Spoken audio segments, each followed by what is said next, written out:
Gosh.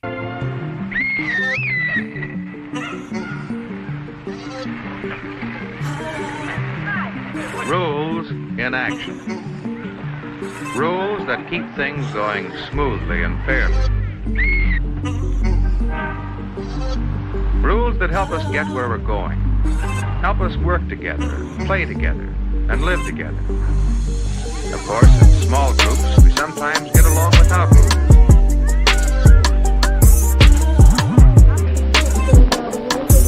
But there aren't any loud noises, just the sounds of working. We call these work sounds. Listen. When many of us play together, rules make the game.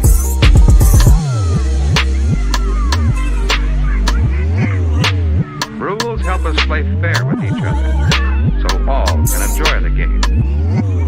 Rules that apply equally to all. It's up to each one of us to know the rules and follow them. Why do you suppose this room is so quiet? Perhaps we can learn from the teacher. At New York's Madison Square Garden, a city college quintet faces five fast and fancy wet feet from the University of Oregon. It's the opening contest of an intersectional doubleheader, and New York draws 2 points worth of first blood. And you know, we have found that knowing when to be quiet is a part of growing up. 16,000 fans watch the boys from the Pacific Coast as they try to stem the onslaught of City College fever. But it's all over when Silverstein shoots off the hardwood, decades the ball, and the ball game for CCNY 38-36. Because a quiet room helps all of us learn. How do you do it? Well, each of us knows how to work quietly. That's very important. But the evening sports sport is a long way from the locker room. In the second game, a team of Northwestern Wildcats is matched against St. John's University of Brooklyn. The lads from Illinois are off to a springboard start when Bob Coble eases the Allen into the basket to take the lead. Do you think you could walk this quietly? Listen to this work sound. But tribal warfare comes to the gymnasium as the St. John's Indians retaliate with 2 points. From now on, the game is touch and go, with 10 men helping to get it there. A beautiful display of teamwork, and Northwestern gets in the number column with sharp shooting Bob Coble doing the honors.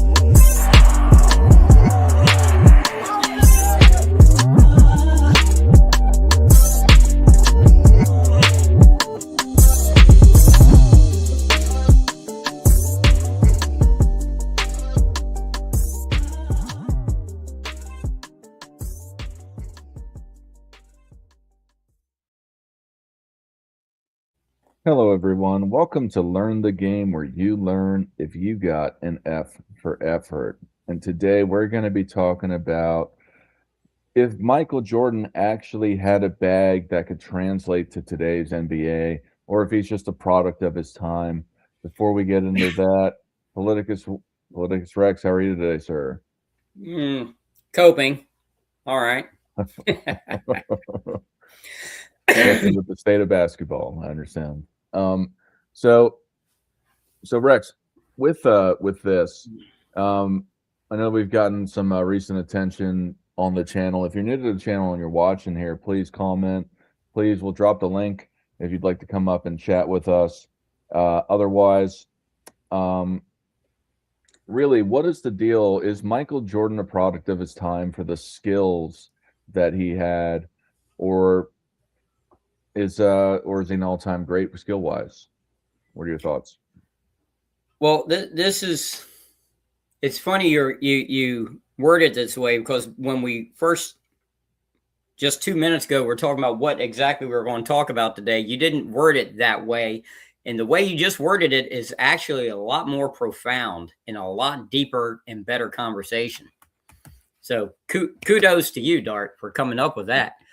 Yeah. Okay, here's the thing. Human evolution does not happen over decades. It happens over many, many, many millennia. So players in the 40s, 50s, 60s, 70s, 80s, 90s, they were all just as athletic as today. And what it is how they're taught to play because of the rules of the day. if you're not allowed to use a certain move, like a Euro step, just throw that one out there.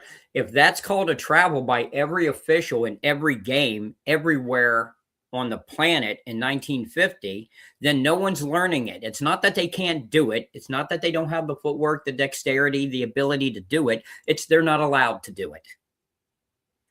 Then they make it allowable, and then guys start doing it. It's not like the human body certainly realize, oh my God, I can swing my hips and change direction, and now I can score a layup on the other side of the basket. Oh my God. We've always been able to do it. The top players from every era are the top players because they are the best. And human evolution has not increased or decreased over the 130 years of basketball.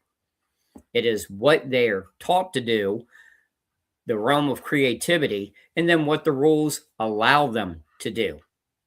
So Michael Jordan was a supreme athlete, and he took what he had learned from the greats of the 70s and applied it to his career in the 80s and 90s. And then you have players like Kobe, who took what he saw in Jordan in the 80s and 90s and applied it to his career in the 2000s and 2010s, and so on and so on and so on. And it'll always continue. That's how it works.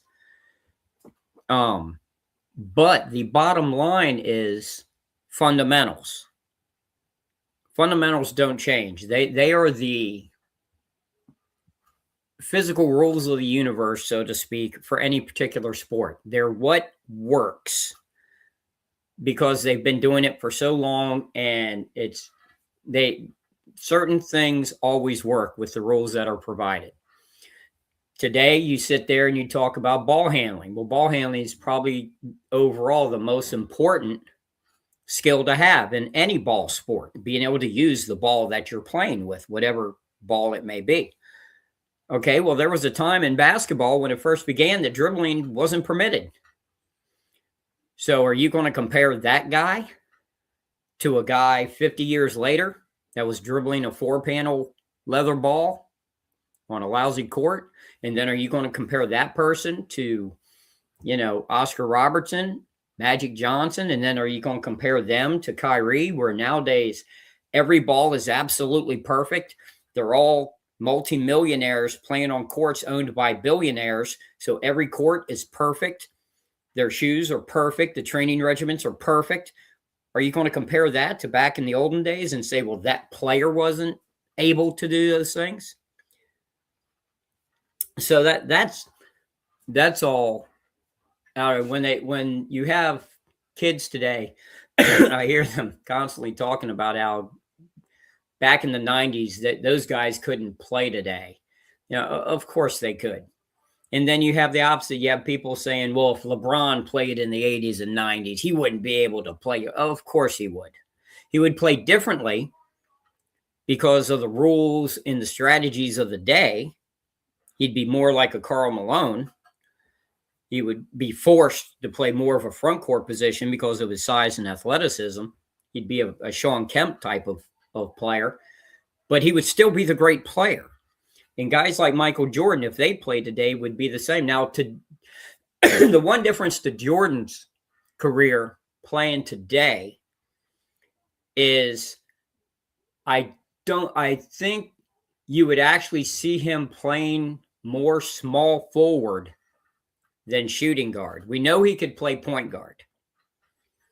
And as a disclaimer to you out there that don't know me, I am not a Jordan fanatic. I don't think Jordan is the GOAT. I don't think LeBron is the GOAT. There is no GOAT, individual GOAT in a team sport. But they're still great players, amazing players. But I think in today's game, Jordan would actually play more small forward because people say, oh, well, if he played today, he'd just shoot more threes. He would have developed his 3-point shot and he'd be great at 3-pointers. That really wasn't his mentality of how he played. I don't think he would have. I think he would have went the other way. And with his athleticism, his hang time, his first step that was so explosive and so quick, that actually gave him the nickname, the Black Cat, because of his first step. that with today's spacing because of the three, you'd actually see Jordan living at the free throw line and 17 feet in. Because who's going to cover him in that? Who today is going to suppress Michael Jordan in the mid-range and go into the basket? Where you can't clog the lane, where you have to cover the guys out at the three-point line. So he's going around one guy, which we all know he can do, and then he's meeting the center at the rim. And how many centers today are capable of smothering his shot? Well, I don't think Jordan would play anything like a Steph or a Harden or any of that. He would actually be going to the basket more. Well, the modern day NBA fan would say everyone can do it, and that he really just was able to do that because it was the times he was able to play against the illegal defense where it was illegal to play zone defense, more or less. He played in the Olympics multiple times, and in the Olympics and international ball, you do have the zone defense, and he still dominated. So in college, he was college player of the year. In college in the early 80s, everyone played zone impacted in. So that's all that's all just nonsense. He dominated against every kind of defense. Yep. I would hear people are just too, and kind of to the point of the show is that people have learned all these skills over time.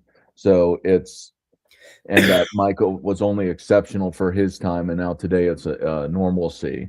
So in that train of logic, I'm not saying I agree with it, then everyone defensively or everyone understands the offensive things that Michael Jordan would do. Those are claims that I've heard. So yeah, that's the thing. I always hear Jordan fans even say, well, if they, first of all, he proved he could shoot them. He went 6 for 6 against Portland in the finals, so the ability is there. And that's what I try to explain to a lot of casual fans is all of these players have the ability, right? But you can be the number one player all the way from middle school, kids leagues, church leagues, summer leagues, high school, going on up, your AAU team, go to college, be the number one guy your whole life, and then get to the NBA, and now you're a bench warmer. Does that mean that guy all of a sudden forgot how to play? And then you have guys that are like Drazen Petrovic that are a bench warmer on one team and get traded to another team, and he's an all-star and now a Hall of Famer. Yeah. It's situation and circumstance, coaching. People talk about, Wilt choking in 69 and losing in the game 7 to Boston, to an old Celtics team. All right, well, that was actually because of the coach. The coach refused to put Wilt back in. Wilt doesn't have the authority by the rules of the game to put himself in the game. The coach has to send him in. The coach purposely did not. They lose. The blame went to Wilt. Wilt had nothing to do with the loss. He wanted to go back in. They wouldn't let him. Coach hated him and wanted to prove they could win without him. He had a personal vendetta. And he got fired right after. So when you look back on numbers and history and happenstance, none of that actually has anything to do with what players are capable of. Michael Jordan had a fantastic family background. He had the best coaching, quite possibly, of any player ever. If you go back and look, he had absolutely phenomenal coaches at every level, at every step. He had Hall of Fame college coaches as the assistant coaches at North Carolina that helped him with his game every day in practice. And then he goes to the Olympic team, and he's being coached by Bob Knight, George Raveling. I mean, and then when he goes to the NBA, he's got Hall of Fame coaches. He's got championship winning coaches teaching him and helping him. And every summer he'd go back to North Carolina, where at North Carolina they have a thing that all the old players come back and play there during the summer. So when he would go back to North Carolina, he's being coached by Dean Smith and Roy Williams, and he's playing with Walter Davis and all the North Carolina greats that had played before him. So you're getting better competition all the time, and you're getting reference points. You're able to grade yourself and improve, and you've got quality people helping you improve. Yeah. So with the skills, I got a video lined up here. Can you tell me how much better can this get in respect to the skills, or how do people play nowadays versus excuse me, versus Michael Jordan going and doing this drill? Is there anything that is significantly different that you can see? And just tell me when to pause. Taking a defensive stance. The thing that I'm looking at right now is he's playing parallel. So now he's playing me to go either way, which is good. Which and also, to me, means all I have to do is give him a nice little fake this way. He's going to think and feel that that's the way I'm going. My change of direction is a little bit better to use when you see a guy with the parallel stance. Mainly because he doesn't know where you're going. So now you have so many options, you just try to use as many options as you can. Now, if he had his right foot forward, that to me is saying, now he wants you to go this way. Last thing I want to do is go where the defense wants me to go. I want to go opposite. So this is when now he takes his step that way. The change of direction means he's got to pick up this foot and open, then slide to keep up to you as an offensive player. That takes more time than you taking that crossover and driving to the hole. So you have the advantage in that sense. Now, if he has his other foot up, this is what I was telling you about being able to go both ways. Now you can do the same thing and attack it this way. You see what I mean? So now he can't limit your options. So you should look, before you take your stance, look how the defense is playing you, and then decide which is your pivot foot, your right foot or your left foot, and then attack. If my man's taking a defensive stance, that's a great base. That right there is more, I think, today what you would consider middle school to early high school level teaching, which maybe that's what that video was meant for. I'm trying to remember when those were. I think those were made in '99. I think they actually were made for that age group.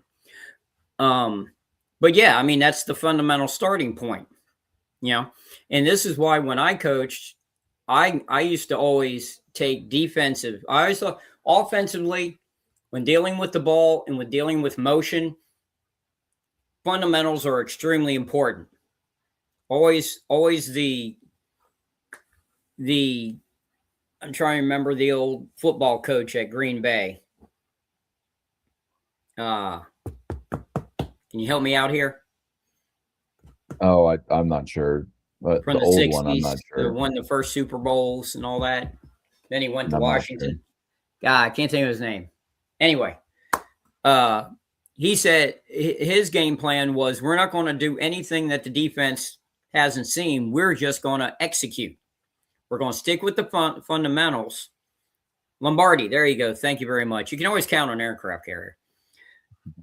Vince Lombardi always preach. They know where we're going to go. They know who our best players are. They know what we're doing. This is nothing new. We're just going to execute. When I tell you to block that guy, you're going to block him. When this is where the hole is going to be, that's where y'all are going to make it. When we throw this 7-yard pass, you're going to catch it. You're going to be open because you're going to catch it. And it was just, we're going to do it better.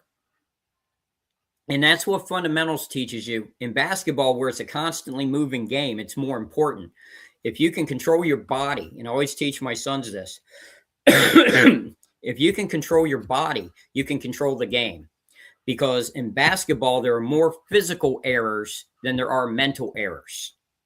Most games are usually mental errors determine the winner and loser. In basketball, you can have two players doing everything perfectly correct. And it happens a lot.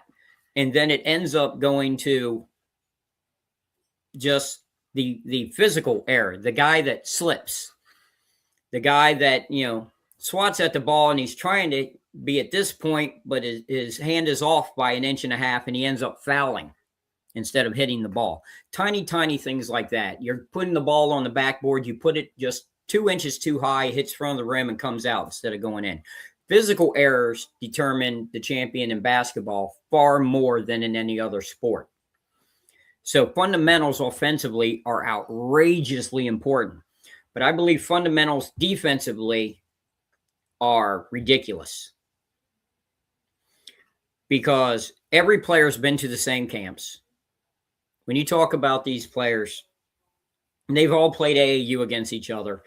Some of them played a year of college in the same conferences against each other. Some of them grew up together and played against each other.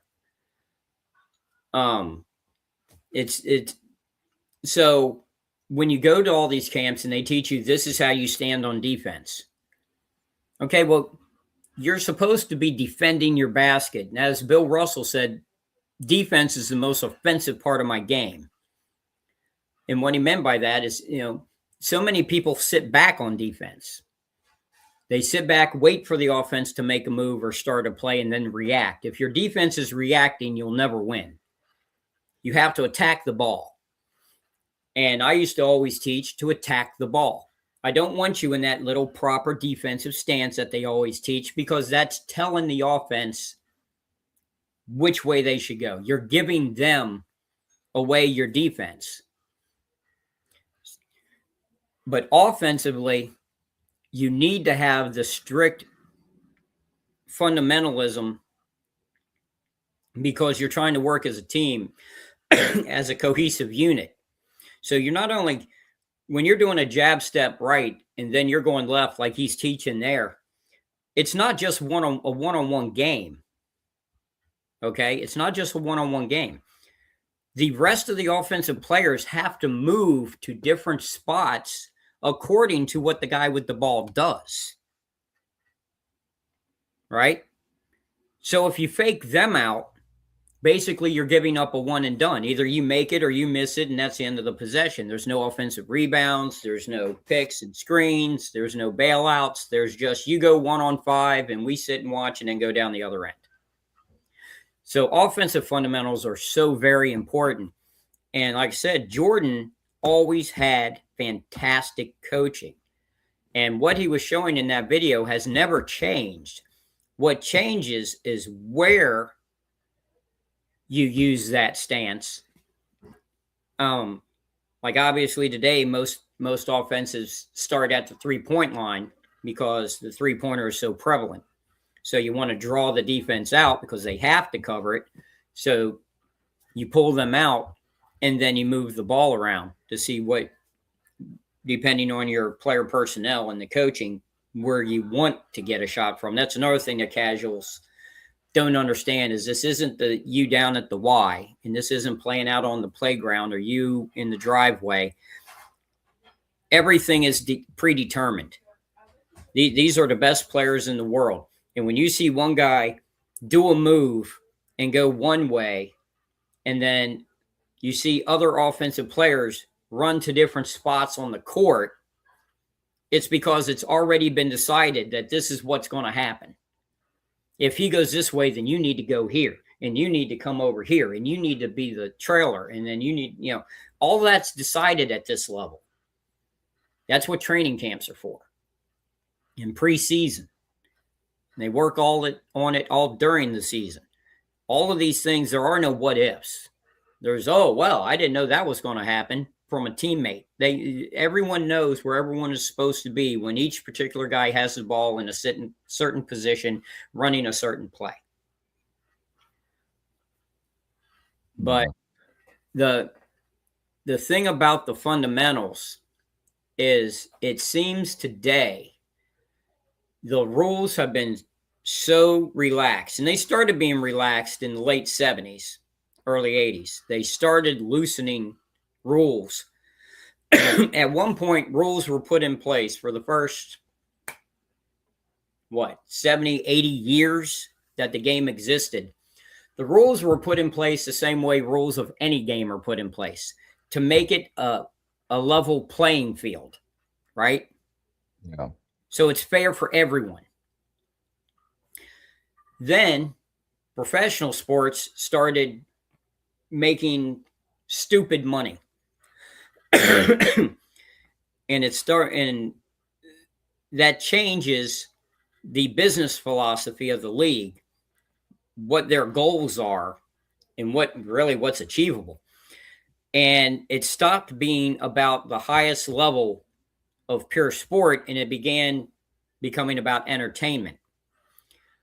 So to promote the entertainment value, they started loosening the rules.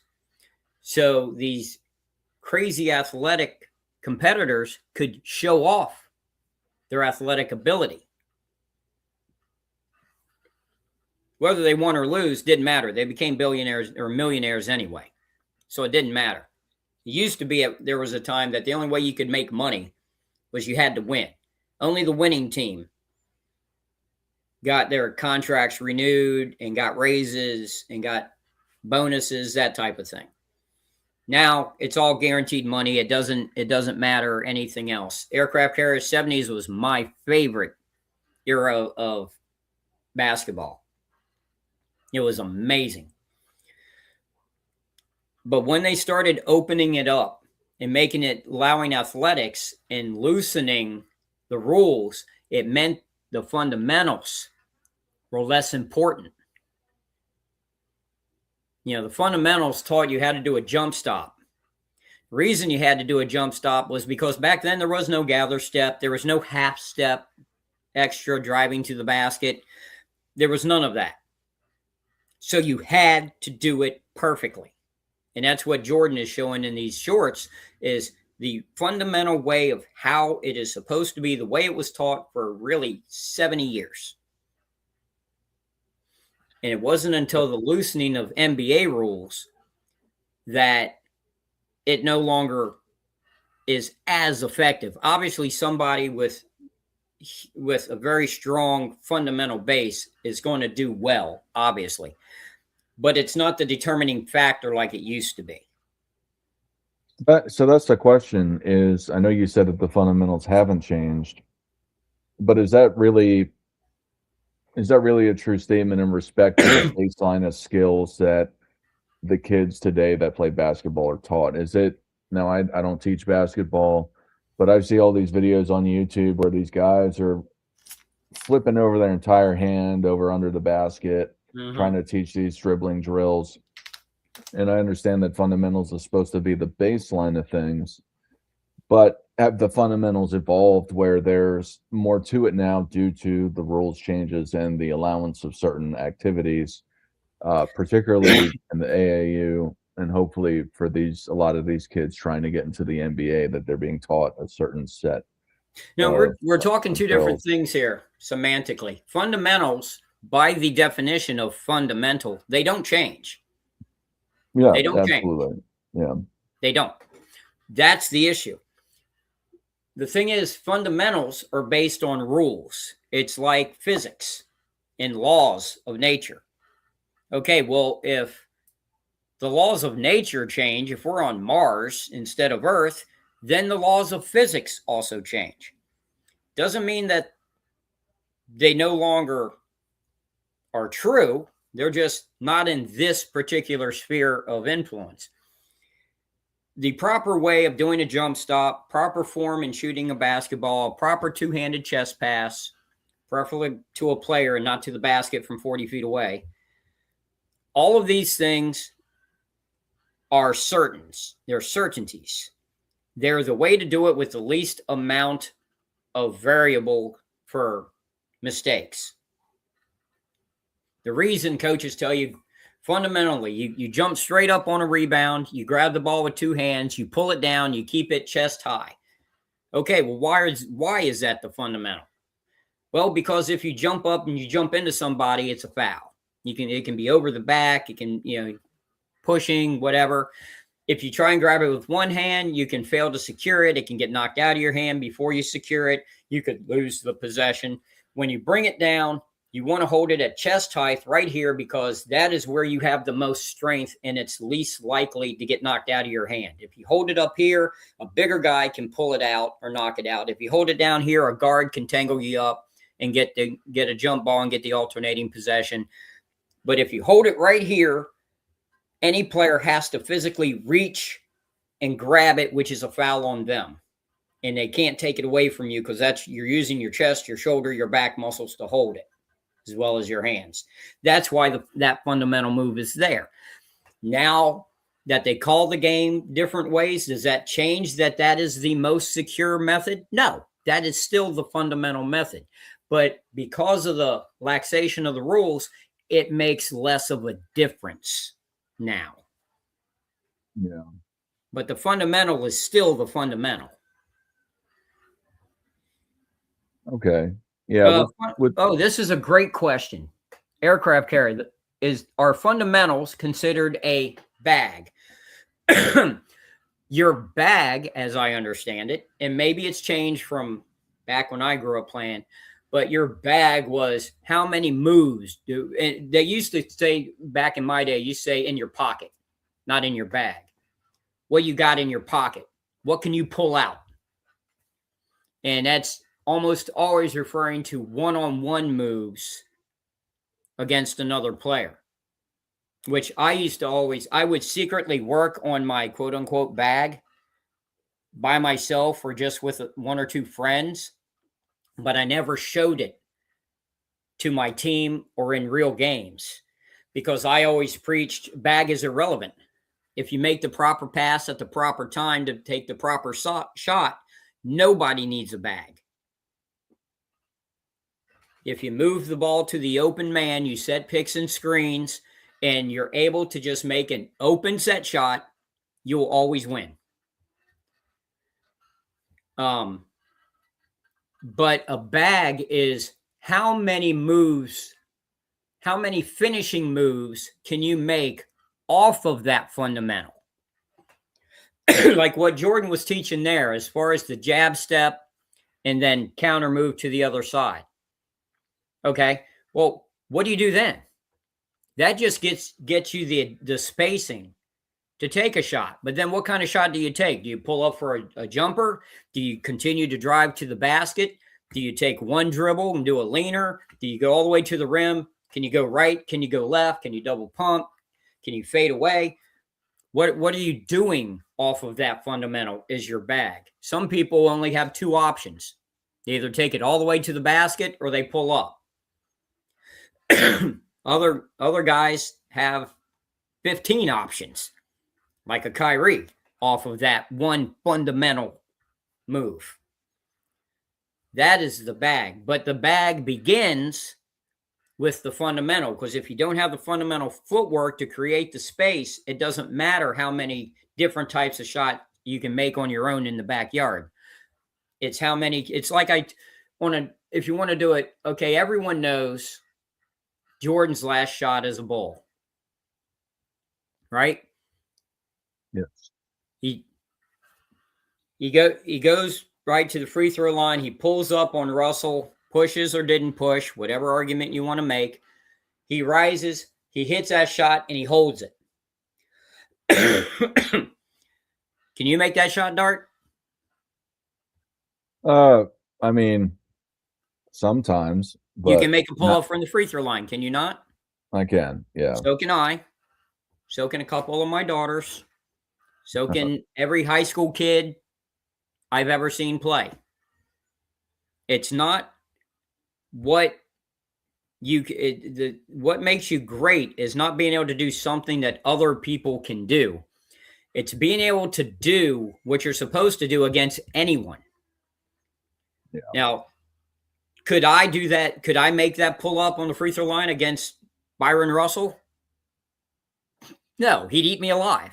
I probably wouldn't even get the shot up above my shoulders. He would have taken it already.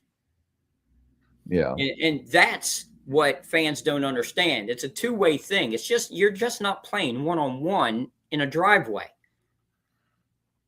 This is a whole big thing going on here. And being able to maneuver through it, the ebb and the flow of an NBA season, and dealing with the players and the talents and the calls and the travel and the coaches and the fans, the injuries, it all is in one big bundle. And being able to maneuver through that life makes you either great or just another good player or a washout.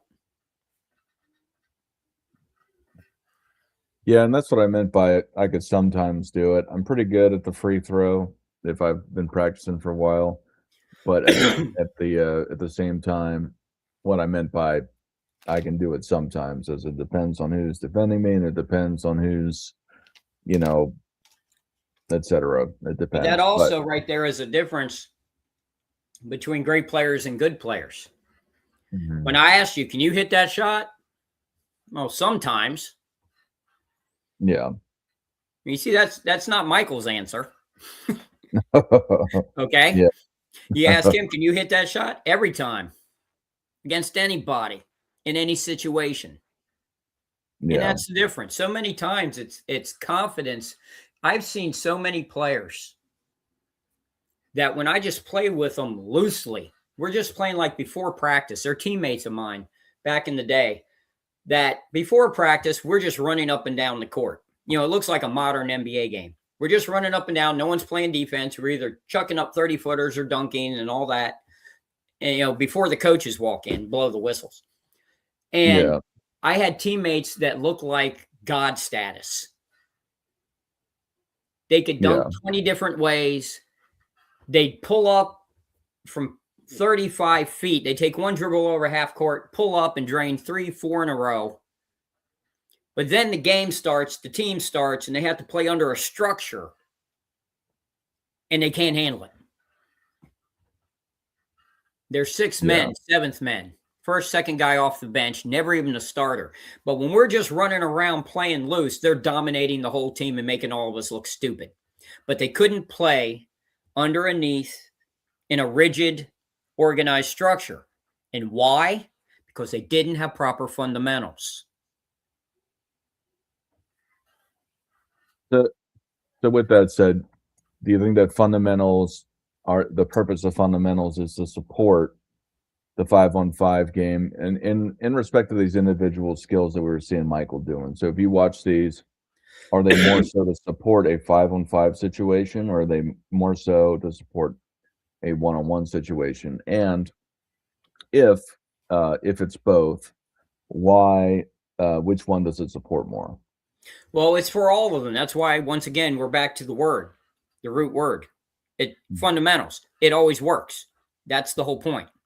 Doesn't matter. 1-on-1, 2-on-2, 3-on-3, 4-on-4, 5-on-5. The first basketball game was 9-on-9. It does not matter. Fundamentals are fundamentals. They are the most efficient way of doing a certain move or getting a certain space, because it is the most secure, solid, non-variable way of doing it. That's what makes it a fundamental. There's the least chance of physical error. Yeah. The more players you put on the court, the less fundamentals matter, because the more bailouts you have. If I'm playing 1-on-1, my move is my move. If I mess up my move, I'm stuck. Right? You've played 1-on-1 and you try to do a move and you chuck your feet, or you fumble the ball, or the guy guesses the move and gets the spot in front of you and you're stuck. You've picked up your dribble. It's 1-on-1. You're 18 feet from the basket. The dude's all over you and your hips are turned sideways. You just have to throw up a hook shot. Yeah. Because it's 1-on-1. But if you do the exact same move like what Jordan was showing there, and it's 2-on-2 and you beat your man, now you've got a 2-on-1 going to the basket. If defender comes up on you, you pass to the man, he leaves, your teammate gets a layup. If he stays on the teammate, then you get an open shot. Right? So now there's more variables, but you have more options off of those variables. If you have 4 teammates and you fumble a fundamental, you have 4 bailouts. 5 really, because you can always just chuck it up, which is, I guess, the modern way of doing it. But not just the modern, that was also the ABA way of doing it. So I like chest passing from 40 feet away. That's my favorite move.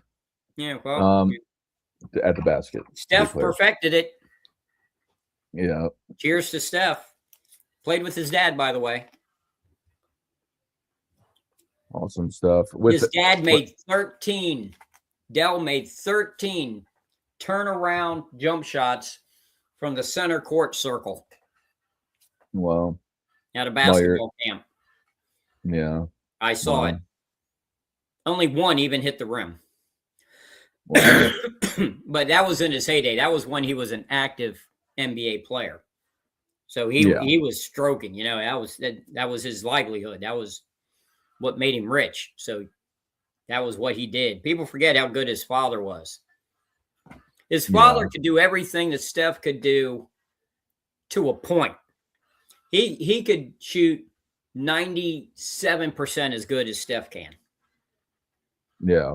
But the rules of the day, the strategies of the day, and the teams that he was on, he was not a focal point.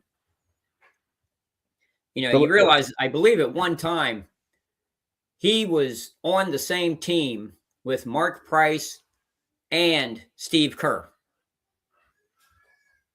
The question is here with guys like that had this great skill set, and although great player, however you want to put it, not nearly in the same stratosphere as all of the attention, all the accolades, all the eminence surrounding Steph Curry, let alone the championships.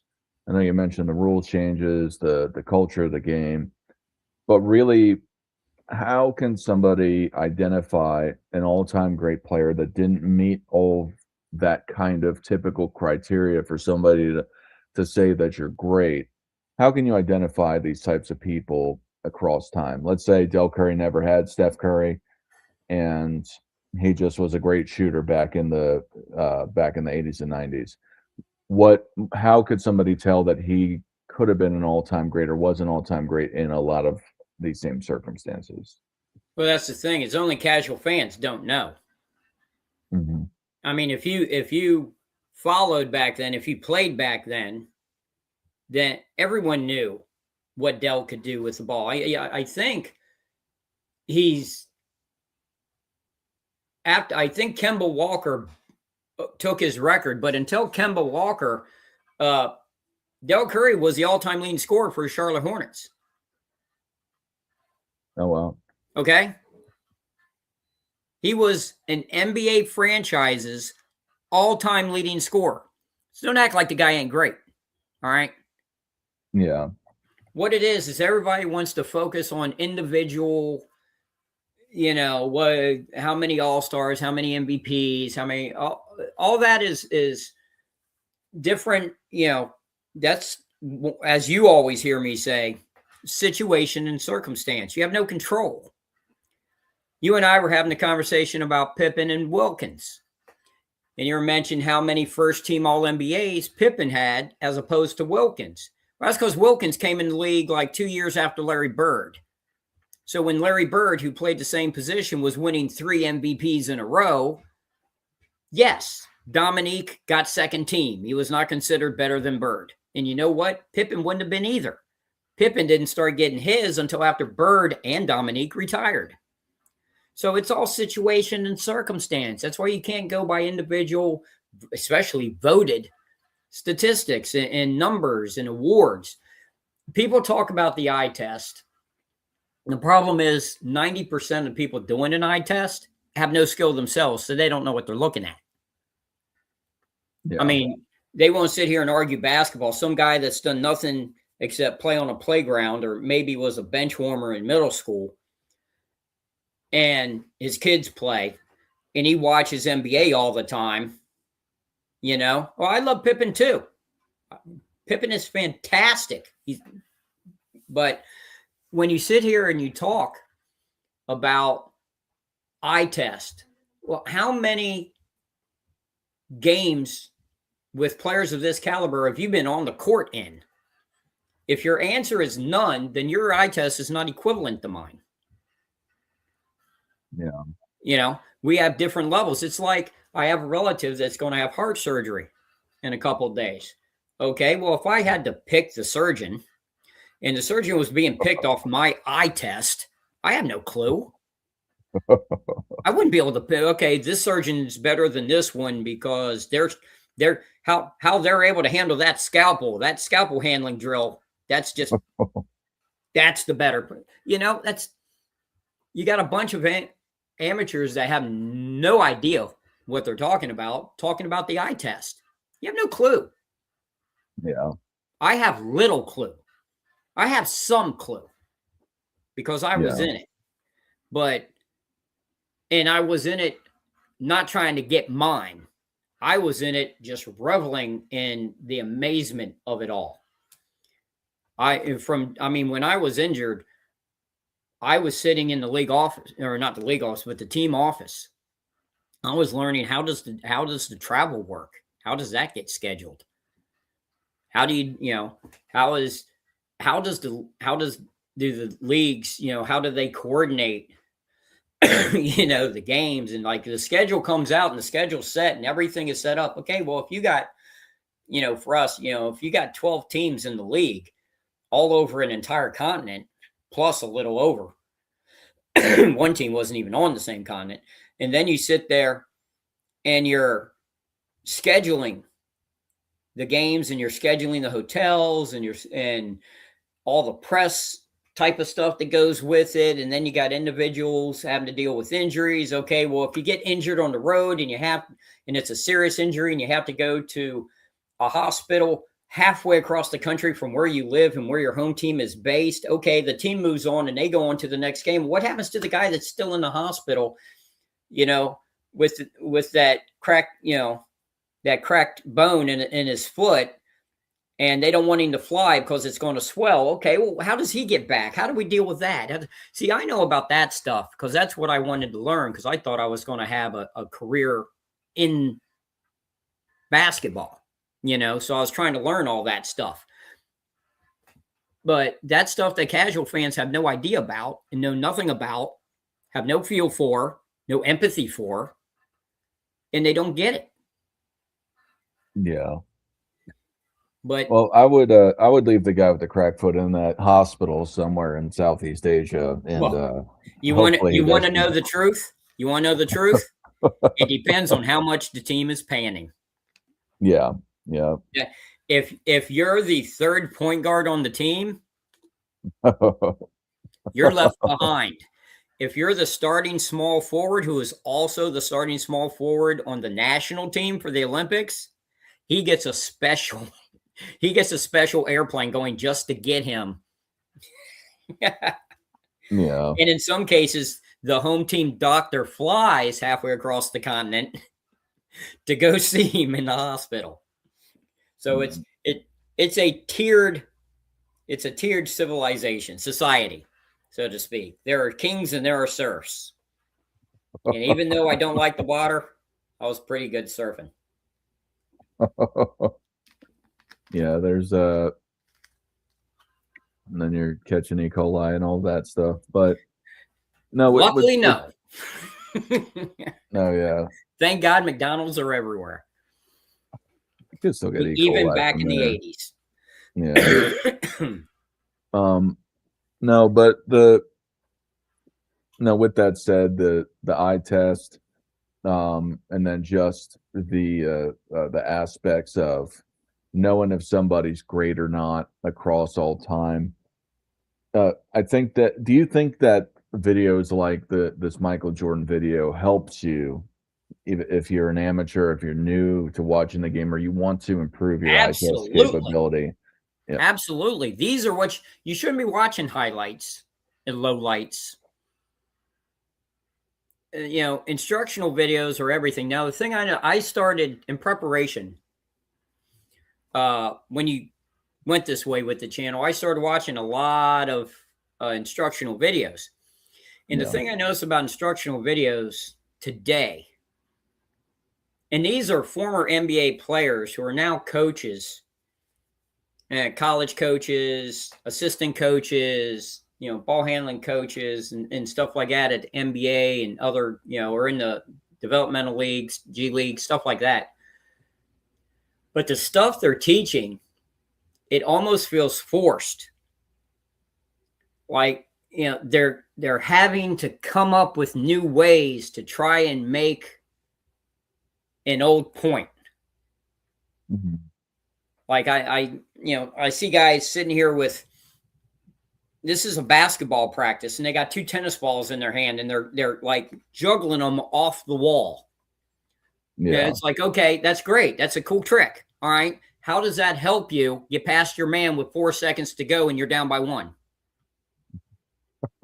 You pull them out your pocket and you start juggling in front of them. Yeah, it's like they try and come up with, and maybe it's because in this modern age, kids, everyone, attention spans are less. So maybe they got to come up with different ideas. I don't want to outright criticize their coaching and teaching methods because I haven't spoke to these people, so I don't know. But for me, on the outside looking in, it seems like a lot of just let's make up this drill and let's see what goofy stuff we can make these kids do, thinking they're actually getting better. Yeah. Like they're doing. I was at MP Park, which I've simulcast from. That's the park where Michael Jordan grew up playing. I did a show of ours out there once, and after the show, I stayed there at the court, and a guy came up, and he was getting paid by the parents of these 6 kids to teach them basketball. And he had them doing all these drills individually. And I didn't say anything because it ain't my place, it ain't my business. So I didn't say nothing, but I wanted to go over to him so bad and said, dude, what are you teaching them? Yeah. You're just teaching them multiple, like one-on-one offensive moves. You got 6 kids here. Teach some team defense. Yeah. Teach some offensive spacings. Teach some pick and rolls, some give and goes. How do you run a picket fence? Some strategy. But the entire time, I was there for an hour and a half. I wanted to go home, but I stayed because I wanted to see their entire practice just to see what he was having them do. And he's having these 10 to 12-year-olds just do like trying to act like James Harden step back and all that stuff. It's like, why, rather than trying to teach a 12-year-old advanced NBA footwork, why don't you just teach them how to run to the open spot and call for the ball and make a wide open layup? Yeah. How to make the cut without the ball so you don't have to be able to do 47 different things. How about that? Yeah. I think a lot of these. I didn't say anything. But a it lot of amazes me. these. I don't get it. I don't see all these newfangled ideas going, well, you got to do this. And there's one where this coach, and he's as reputable as they can get. I remember the name. The guy was a bench warmer in the NBA, which means he was in the NBA, and was, all conference, possibly all American in college. I don't remember his specific, credentials, but the dude knows what he's talking about. And he's sitting here pounding the ball, and he's moving his feet, hopping each direction, like showing guys, how to move and all this stuff. And it's like, okay, but when you're pounding your dribble like that and you're hopping, changing your hip space, to change different directions, you're giving away what you're doing. Yeah. You're showing which way the play is going to be ran to. Well, that's the opposite of what you want to do. You don't want the defense knowing. I think a lot of these guys on Facebook and YouTube that do these instructionals, more so, I don't say more so because I'm sure holistically they're getting paid more by whoever's they're giving the actual instructionals to. But I think they try to make some of these drills more fantastical, especially the ones that you see on the internet, because you're like, wow, that's something I've never seen before. This guy has got a big YouTube channel, and I think they try to kill 2 birds with 1 stone. Yeah. To be like, hey, well, I'm doing an instructional with a kid, and now I'm doing something super innovative, quote unquote. So you should come and I'll do this for you and your kid. And I think it's just kind of like this the circle of getting new customers and then trying to do the next weird thing to attract somebody at the same time and make a couple extra bucks off of whatever social media platform. But, Yeah, making money off the stuff is nothing I was ever good at. I mean, I used to do basketball camps in my hometown, and I used to do them for free. Up at the Yeah. basketball, I would print out, 100 copies of the ad, just on typing paper, Xerox paper, hand them to, my best friend, and we just go around and tape them up on, street corners and at the basketball courts and the schools. And then at, the school we usually did that was Sudley Elementary School, and show up there. And it was just a simple look. At the time I was in high school, and it was like, we play high school basketball, and we're going to be down at Sudley Elementary at 9 a.m. on Saturday for 3 hours. And any kids that show up that want to learn, we'll teach them what we know. Yeah. And sometimes we'd get as much as 20 kids there. Yeah. And we would just teach the simple stuff. And usually what I used to always do is, if you had a kid that at a young age could go behind his back, between his legs, do all that fancy stuff, I'd say, okay, that's fantastic. It's really great, but only if he knows how to pass. I don't care if he knows how to shoot. If he can pass, because at a young age like that, you get a 9-year-old go between his legs and behind his back and all that. Every defensive kid is going to turn and watch. And that's when I told their players, cut to the basket. Yeah. And I would always tell him, go between your legs, behind your back twice, and then throw it under the basket. You're going to have 3 open teammates down there to catch it. Someone's getting a layup. And it always worked. Yeah. What do you think is the big for Michael Jordan and his time versus all time? Is this something that you think is going to be recognized across, coming into the future? I'm sure you understand or have seen that, or I know you've seen that there's usually a passing of the torch of, oh, well, this era is the best that ever happened. Everyone else prior sucks.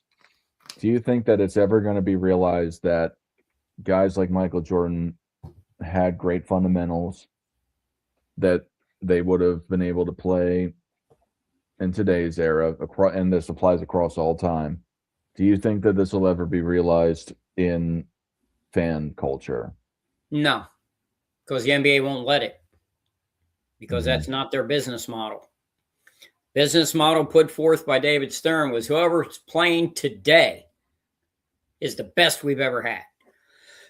This is the best product you could ever watch. What your dad used to watch, what your older brothers used to watch, yeah, they were great, but they are not like today. You need to come watch today. You need to buy tickets to the game tomorrow.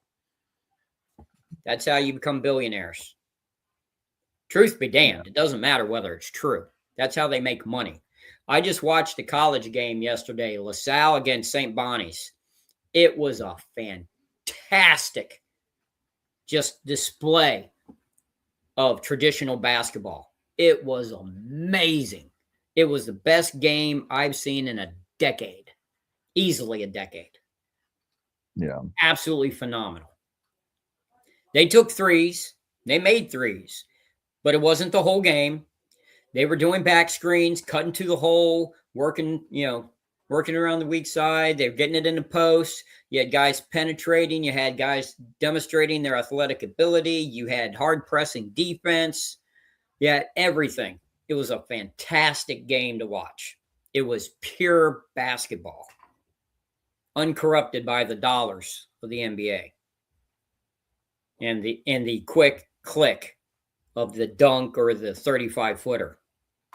You got to actually see a real game. I just want to add for the audience, if you agree with anything that's being said or you disagree with anything being said, I've dropped the link in the chat. Please call in. We'd like to hear your perspectives. Aircraft carrier, you've been here for some time. You should call in. Yeah, everybody call in. Tell me how wrong I am. More casual hoops head. I know you've been here. We've had a couple other people. The Lens of Leisure was here earlier. We had a guy named Aiden in here earlier that was commenting. EJ MVR, amongst others. Please call in. We want to hear what you have to say, your opinions on this situation. If Michael Jordan is only skilled for his time, or all time. But yeah, we want to hear from you. We want to hear your perspective as either a basketball player, a fan, enthusiast, or somebody who's just curious about the game of basketball. So, yeah. So, Rex, what do you think is the most helpful kind of instructional for people that want to get into the game? What's the first thing you should start with to improve your game drastically for any sort of drill you could do? Well, number one would be the what you have posted, the 9 Jordan videos of basically starting off your possession with the ball. That's the great starting point. Then you ask yourself, okay, well, what comes next? Pass or a shot, right? So just proper shooting form and proper passing form. A baseball pass is proper in baseball. A football pass is proper in football. They're not proper passes in basketball. Basketball is bigger, requires 2 hands to properly and accurately pass. So passing drills, ball handling drills, I think are overdone. Everyone wants, that's the easiest way to show off and the easiest skill to compensate for. Being able to do all the fancy dribbling really gets you nowhere. You get no points for fancy dribbling, and there's a 24-second clock, so you can't just keep doing it. Yeah. It has a place, obviously, but kids that I would sit there, we had a kid named Kim Bush. He could dribble like nobody's business. I mean, he was doing stuff at 13 that we used to see guys like Curly Neal and Pistol Pete do. Wow. He was amazing. Couldn't shoot, couldn't play D, couldn't rebound. Didn't even make the high school team. He was by far the best dribbler, not only at our high school, but in the county. He'd go to all the playgrounds playing against men, and he could out-dribble anyone. Couldn't even make the high school team. Yeah. Because he couldn't do anything else. He wasted so much of his time doing fancy dribbling, because when you do the fancy dribbling, people pay attention. So you get attention. So that's great. But you don't get better. Yeah. Yeah. All right. I think we should start shutting this thing down. But I guess some questions. So, aircraft carrier, what grade do you give him today for his questions and his input today? He had great ones. Yeah. No, aircraft carrier is an A+. I think he's our only honor student. I saw a casual hoops head. I don't remember what specific questions he was asking. That's where I'm trying to get back and look. Yeah. I think he was just making comments. I thought there was one question in there. No? Maybe I'm thinking it was someone. Maybe it was someone else I thought was. No, just comments. And then I think aircraft carrier is the only one that asked questions. You got 11 people watching. And for the people that don't know, this 11 actually is 500. Just for the people that don't know. But yeah, Casual Hoop said did not ask any questions. He confirmed it. Aiden was making comments, and the Lens of Leisure were making comments. But yeah, So aircraft carrier, A+. Oh, Yeah, you guys should call. You guys should call in. It's something we get to expand the conversation. yeah, nobody wants Get to to hear talk your to me. perspectives. Well, you are David Letterman. You are kind of a big deal. The Been opposite on of a big deal. TV. But I know you're retired now, but now you're talking basketball on YouTube. But anyway, yeah. Thanks everyone for joining. We had a bigger audience today. Not as many people commenting. I guess people were just interested in listening. Oh, we have a question right now from TT. What skill set actually wins you the game? Oh.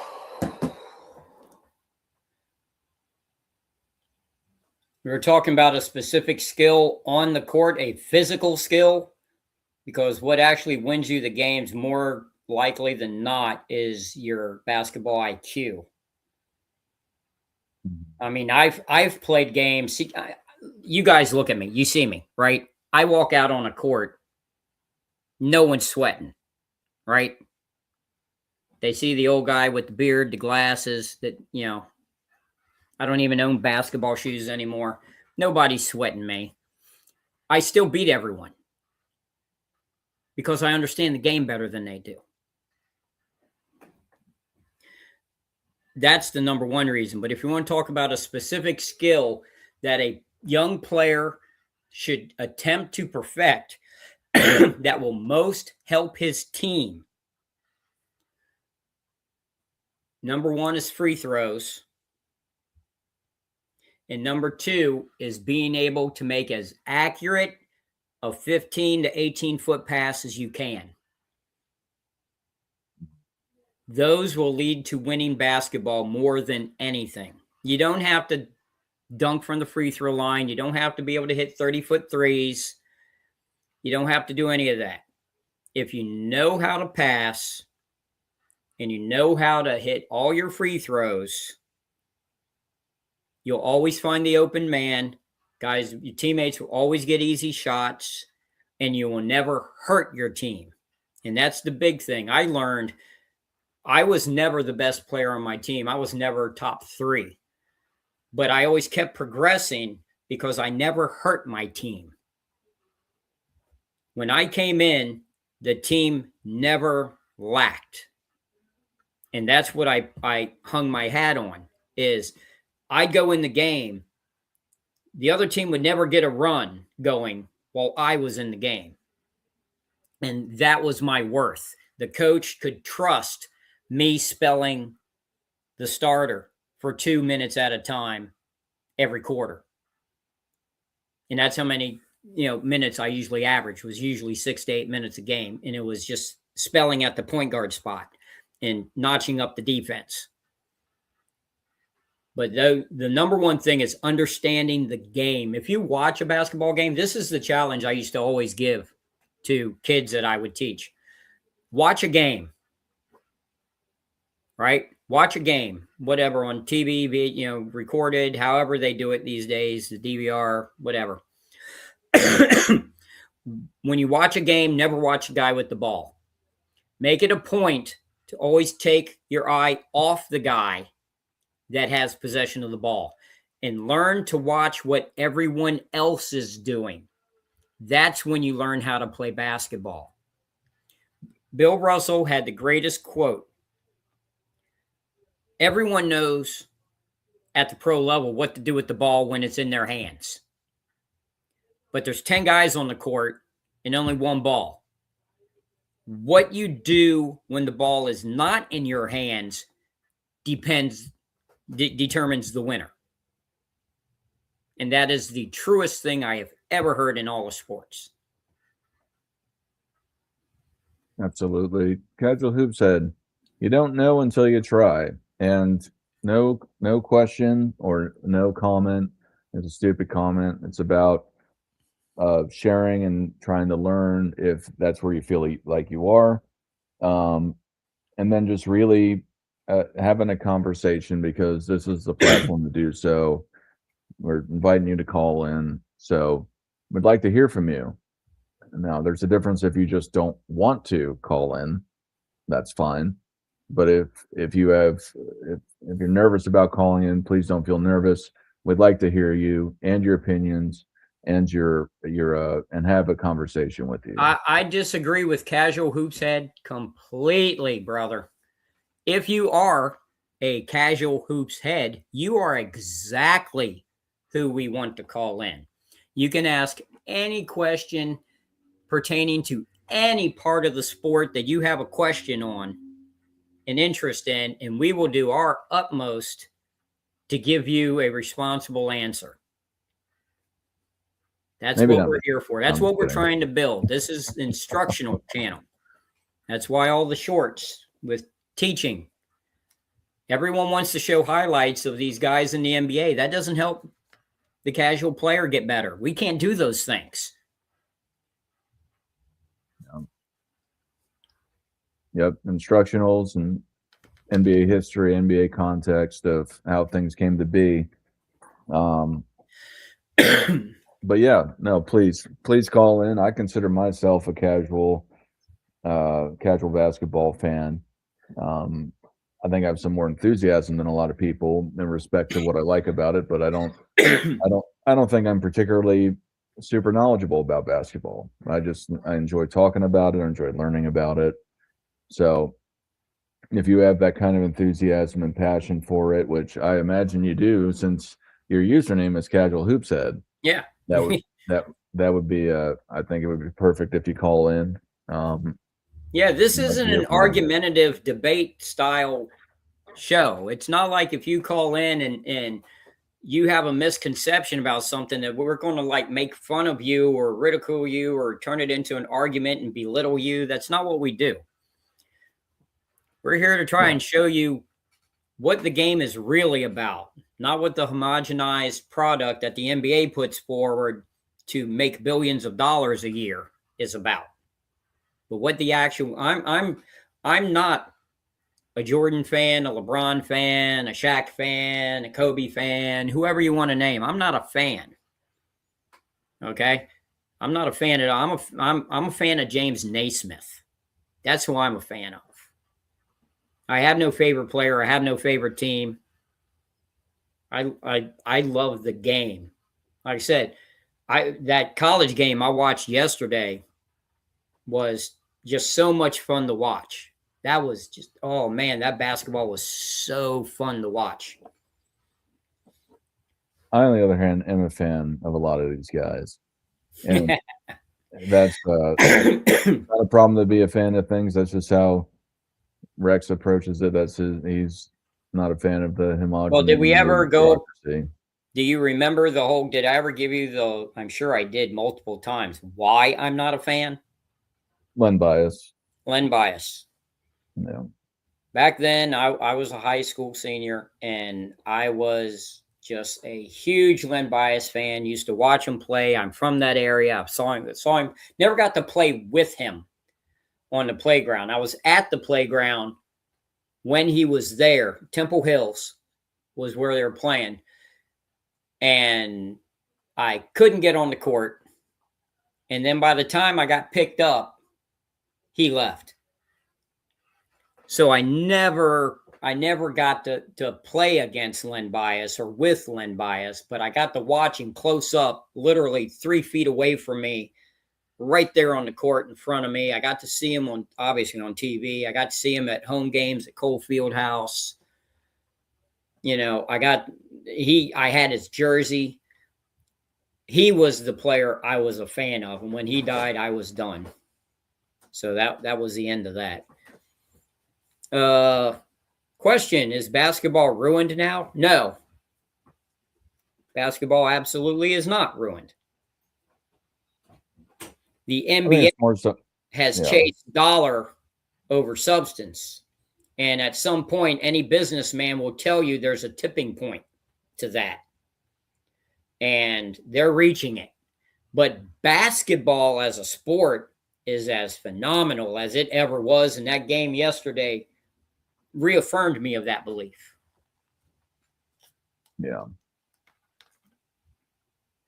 Yeah, absolutely. I don't think basketball is ruined. I think that it has taken somewhat of a downward spiral as a sport as a whole.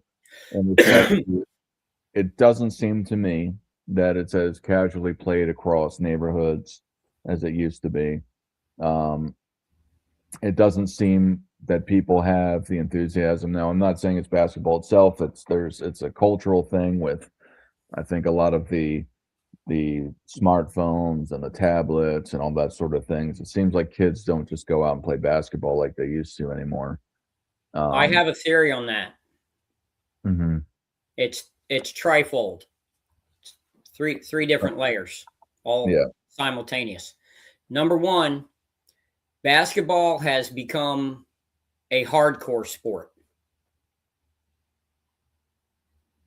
To Yeah. be a baller is a character defining trait these days. So the casual basketball playing kid, the kid that just wants to play 21 in his driveway with two of his friends, those games are shattered because one of those friends wants to prove he's the next LeBron and wants to do the trash talk and do the 8-step back fade away and shoot from the neighbor's driveway because he's Steph rather than just playing the game. So yes, it's corrupted at that level. Second, you have a lot of options these days. Soccer is growing at that level. You have a whole lot of children in martial arts that's really exploded for that age group the last decade. They're finding other things to do that aren't as hardcore. Like I said, I don't know what other way of putting it. There are no casual basketball players anymore. You're either a baller or you're a poser. So nobody just goes out and just plays occasionally anymore or watches a game occasionally, goes to a game as an event. I mean, and I can speak to this because I was never casual. I saw Wilt play when I was like either 4 or 5. I think I was 5 and just turned 5. And I saw Wilt play, and that was that. That was it. I was hooked. Now, I didn't actually play basketball on a school team until way later. I never played on an official, but I would play in my backyard for 8 hours a day after seeing Wilt. And we had season tickets, so I got to see everybody. I got to see Pistol Pete and Magic and Bird, all of them. So that was cool. But I was never casual. So I had friends that were. And I kind of chased them away. Because if they were going to come into my house and we were going to play in the backyard, I was going to beat them. That's just the attitude I had. So I had, that's why I can speak on it now. Because I was that guy. Yeah. Yeah. All right, Rex, you have any final words for the people in respect to the topic of the stream? Just recognize that human evolution has not changed.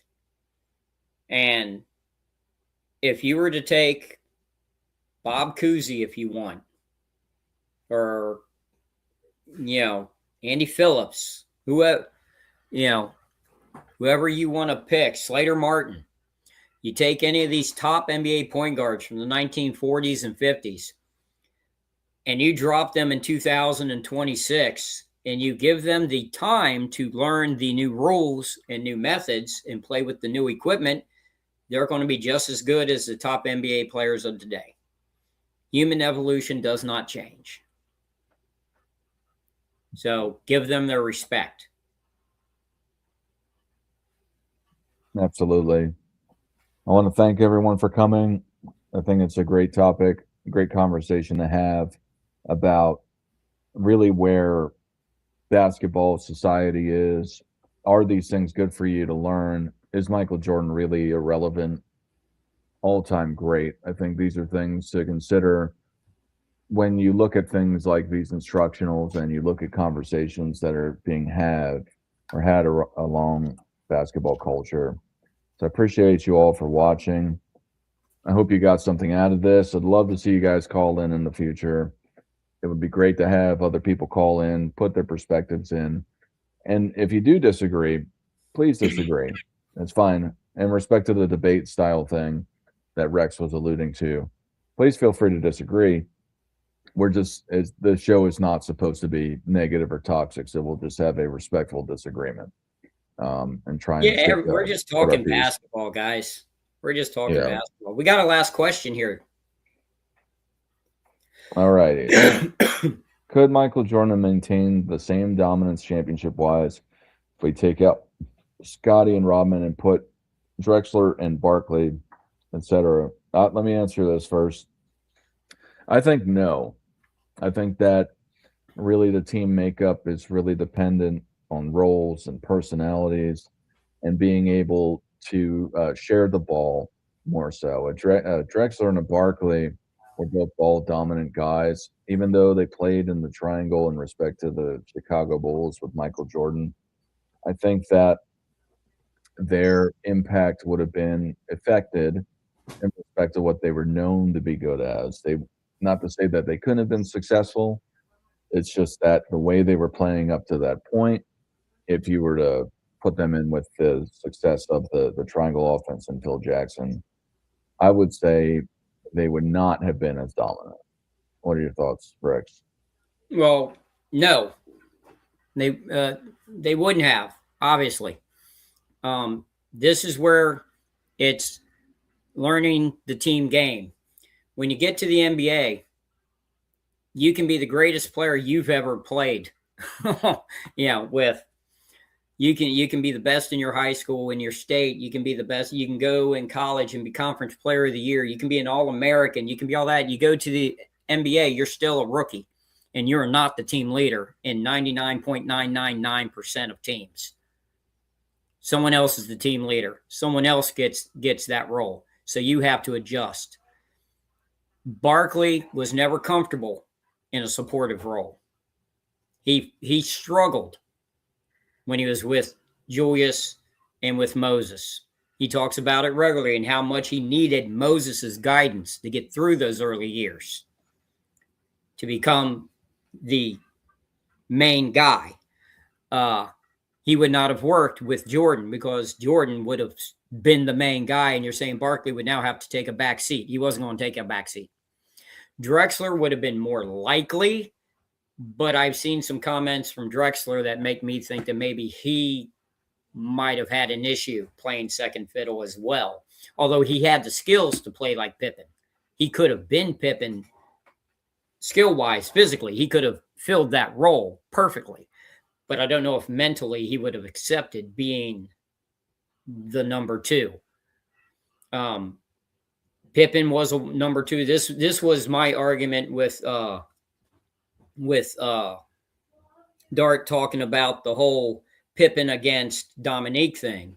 Is Pippen never proved that he could be a number one, whereas Dominique was always, he carried an entire franchise for a decade.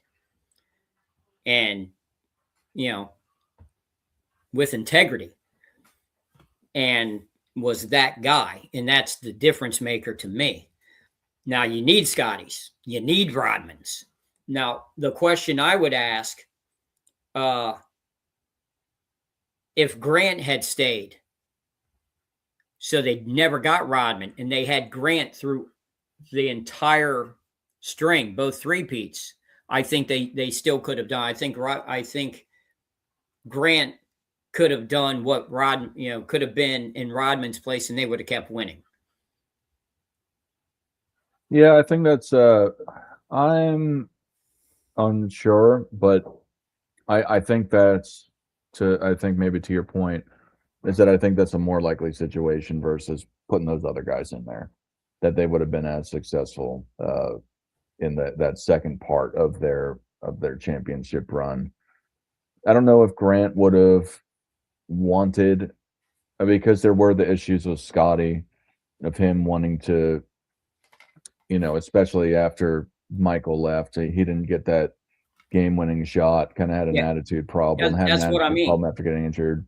I And think then early on with the migraines and all that, he just wasn't that guy. And there's nothing wrong with that. Not everyone is that guy. There are very few of them. That's why we, as a group, celebrate them, is because there aren't many of those guys. The Birds, the Magics, the Jordans, the total, alpha male personality that leads. And if you fail, they say, I failed. It's their loss, it's their victory.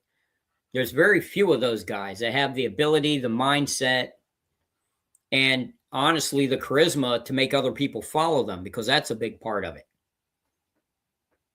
Yeah. But yeah, I don't think just replacing fantastic role players. And this is my argument towards Ori. Why isn't Robert Ori in the Hall of Fame? Because he was basically like a Scottie Pippen. He was a role player, got 7 championships, hit more big shots than Pippen ever did, and fit into multiple championship winning organizations with multiple coaches and multiple playing styles and multiple teammates, and was able to come out on the winning end 7 times. That should be celebrated. Yeah, I do think Pippen was more than just a role player, as a lot of people like to say he was. I think he was a arguably at times the best small forward in the league. I think it was more of a duo situation. But in respect to it versus other duos, if you want to look at guys like Magic and Kareem, it's obviously a different dynamic, a different. Yeah, Pippen was not as good as Magic or Kareem. That's a totally different one too. I see what you're saying. Yeah, that's a totally different. It's hard because so many fans don't know what I'm talking about. But in the 60s with the Lakers, you had Elgin and West. Yeah. And they were more like the Kareem Magic or the Kareem and Oscar. They were like options 1A and 1B. Yeah. I don't think Scottie was ever option 1B. No. But he was damn sure never less than option 2. Yeah. He was always the glue guy. He was always if we need this, it goes to him. If you need someone to make the pass, if you need someone to defend the other team's main guy, if you need this, he was the utility knife, the Swiss Army knife. And he did that probably better than anyone in history, except arguably John Havlicek. Yeah.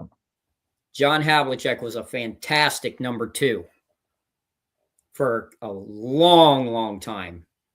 He became a fantastic number 1, but not till late in his career. Yeah, and that's kind of the thing.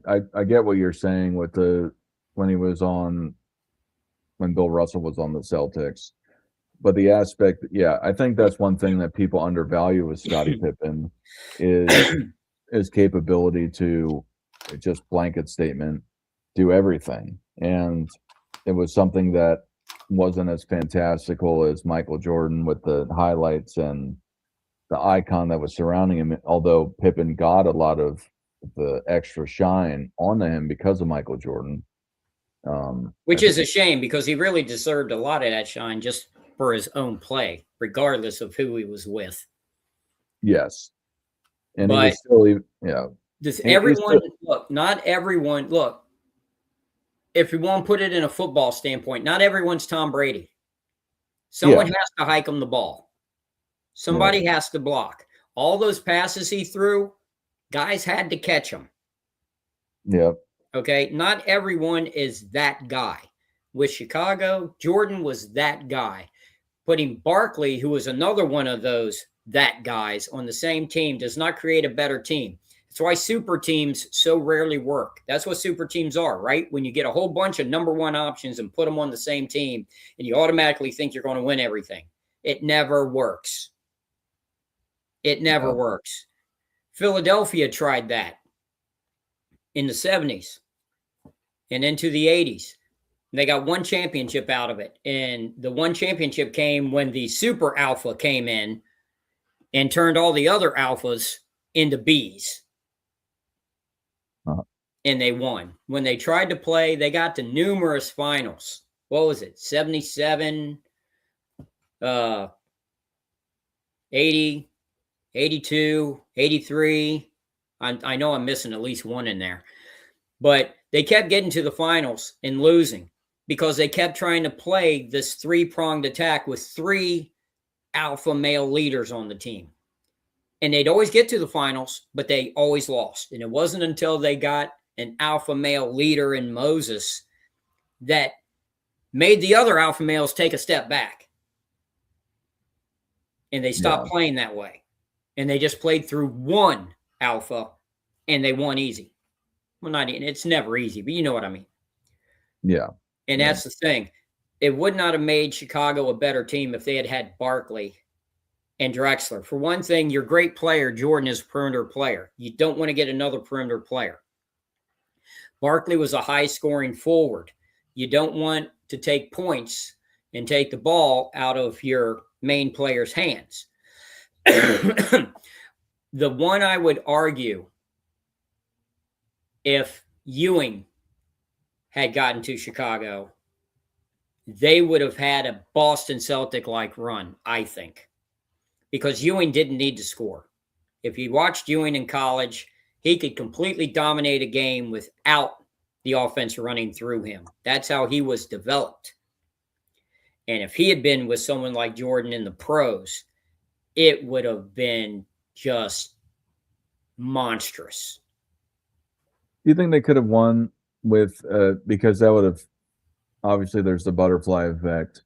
Do you think they could have gotten somebody like Scotty or later down, or Horace Grant and later down Dennis Rodman with that kind of situation? Again, doesn't have to be those specific guys, but these role players that were able to enable the team. It would have had to been free agency. Wouldn't have been through a trade or a draft pick. To get Ewing, they would have had to throw in the kitchen sink at him and said, "Look, come here, and we're going to win. Damn it, we're just going to win." Yeah. But the problem was that was the year when big money was coming in. So everybody wanted their cut. I mean, it's professional basketball. These guys had families, Yeah.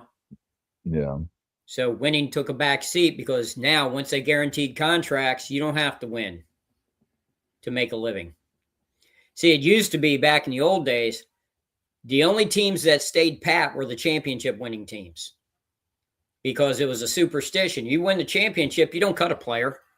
That's bad karma. You don't do that. Whoever's on the final roster of that championship winning team, those guys are coming into training camp. Now, things may change during the next season, but those guys all earn the right to renew their contracts and come back. That's how it used to be. Then once they had guaranteed contracts, didn't matter whether you won or lose. You could be the worst team in the league. You're still getting paid. Yeah. Well, all right, Rex. I think we had another question from my Patra about. Oh, there's two questions from Patra. I didn't see them. I'm sorry. I missed them. So to Phil Jackson the most in terms of making each understand their roles, even if it was playing second to Jordan and sticking to the role till 6 championships. And so what was right when saying Bill Russell is the greatest when considering basketball as a team sport, taking out individual accolades? Yes, but now, mind you, Russell had more MVPs than Wilt. So you don't have to take out the individual accolades. Yeah. That's what so many fans forget. They think they think Russell was just all defense and he just was on these super teams and won every year. Okay, and they just dominated. They didn't dominate, guys. He went to 10 playoff game 7s. Does that sound like a dominant team that gets taken to game 7 10 times in a decade? Does that sound like a dominant team? Well, they were clutch. They won all 10 times. Rex, there was something I heard on the news the other day, which I found hilarious. They said that Jokic, or I don't want to call it the news. I'm sure it was YouTube or something, but somebody said that if Jokic doesn't win the MVP this season, it would be the greatest statistical season of somebody not winning an MVP. And I'm like, it'd be great, but what about Wilt with the 50 and 28? You know what I mean? 50 and 25. I'm sorry. Yeah, 50 and 25. Well, here's why they say that. Wilt actually probably averaged a triple-double that year with blocks, but it wasn't an official stat. Yeah. But then remember that same season, Oscar Robertson averaged a triple-double. Yeah. But I can understand them saying it. It doesn't mean it's 100% true. They only need to present what is arguably true. Because remember, these things go out worldwide now, not just U.S. He's a foreign player. He's a European player. Put out a statement like that to European basketball, and you're motivating a whole nother discussion there. Yeah. I think it's definitely up there with 62. If you want to count 62 as not just Wilt, but Wilt and Oscar. And Elgin.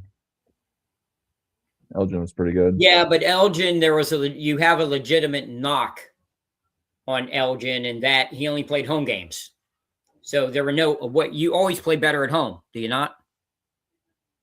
No, typically, yeah. Yeah, he only played home games because he was in the Army. Mm-hmm. So he could only play in the home games that year.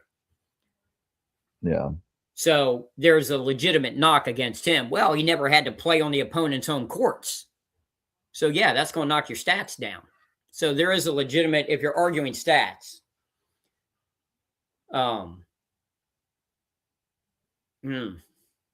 It all depends. It's too early to tell. Let's see if Jokic does not win the MVP, and if his team wins the championship, then yes, it would be a true fact.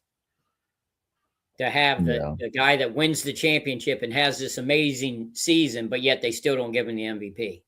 Then it would be a travesty. Because it's all supposed to be about winning, right? At the end of the day, that's what everyone tries to sell as the foundation of the game, or at least in the NBA, is who's going to win the championship. Yeah. But all right, Rex, I'm going to get going, but yeah, I need to get going too. It was fun. Thank you, everyone, for joining. Learn the game. Do you have any second last words for the people? Practice your free throws. Yeah. Thank you, Ipatra, for listening to us. Please call in next time if you're interested. Love to hear you and your perspectives on things. I don't know if you're here for that whole soliloquy, if you want to call it that, but we want to hear you guys call in. Diatribe, yeah, rant, whatever. Just come. We'd like to hear you guys call in. So please call in. Don't be afraid to. We don't bite. So for everyone, learn the game.